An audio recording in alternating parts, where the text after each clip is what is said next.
Welcome to महास्पर्धा. मित्रांनो, सगळ्यात महत्त्वाचा अपडेट आहे की ग्रुप बी पूर्व परीक्षा 2025 चा फॉर्म भरण्यासाठी बऱ्याच उमेदवारांकडे नॉन क्रिमिलियर अद्यापपर्यंत पोहोचलेलं नाही आणि अर्ज सादर करण्याची तारीख जी आहे ती आहे 21/8/2025 आणि हे प्रमाणपत्र जर 21 तारखेपर्यंत हातात नाही मिळालं तर ते प्रमाणपत्र नाही म्हणून तुम्ही फॉर्म भरण्यापासून किंवा भरण्यापासून वंचित राहू नये एवढीच अपेक्षा आहे. म्हणून हा व्हिडिओ शेवटपर्यंत पहा.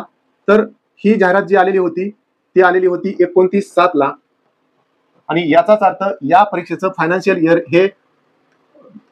इयर हे 2025-26 असणार आहे.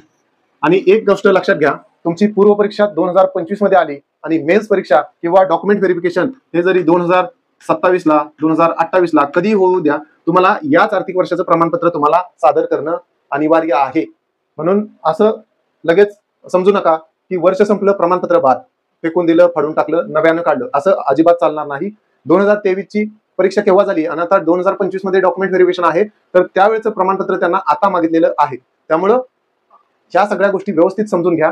प्रमाणपत्र नाही तरी देखील तुम्हाला आता फॉर्म भरणं आहेच. तर त्याच्यासाठी काय करायचं आहे, तुमची जी प्रोफाईल आहे स्टेप 1 मध्ये तुम्हाला तिथं तुमच्या कास्ट सर्टिफिकेटचा डिटेल आहे. तुमच्याकडे कास्ट असेलच तेव्हाच फॉर्म भरताय तुम्ही. फक्त तुमच्याकडे नॉन क्रिमिलियर नाही, तर तुमच्याकडे नॉन क्रिमिलियर नाही तरी देखील तुम्ही नॉन क्रिमिलियर जर तुमचं निघत असेल तर तुम्ही नॉन क्रिमिलियरला येस म्हणा आणि त्याच्यानंतरच्या 2 फील्ड आहेत त्या तुम्ही ब्लँक ठेवल्या तरी चालते. त्या मॅन्डेटरी नाहीत, तिथं काही स्टार वगैरे नाही, त्यामुळे त्या तुम्ही ब्लँक ठेवायच्या आहेत. येस म्हटल्यानंतर तुम्ही नॉन क्रिमिलियर आणि कास्ट अशा पद्धतीनं आरक्षणाचा लाभ घेऊ शकता. फक्त नॉन क्रिमिलियर तुम्हाला हे 31/3/2026 याचाच अर्थ फायनान्शियल इयर 2025-26 संपण्यापूर्वी किंवा और डीवी कागदपत्र पडताळणी असेल तेव्हा तुम्हाला ते प्रमाणपत्र लागेल. यापैकी जे आधी घडेल त्यावेळेस तुम्हाला ते प्रमाणपत्र तुम्हाला सादर करावं लागेल किंवा सादर करावे लागेल. याचा अर्थ हे प्रमाणपत्र काढून घ्यावं लागेल या तारखेच्या आधी, किंवा डीवी जर आधी झाला तर त्यावेळेस ते सादर करावं लागेल. म्हणून आताचा पूर्व परीक्षेचा फॉर्म भरत असताना कोणीही वंचित राहू नये. सगळ्यांनी यस करा. ज्यांचं ते प्रमाणपत्र निघत असेल त्यांनी यस करा आणि फॉर्म भरा. नंतर तुम्हाला ते प्रमाणपत्र हे वेळेवर काढून घ्या. म्हणजे फॉर्म भरून झाला आणि तुम्ही निर्धास्त झाला असं होऊ देऊ नका.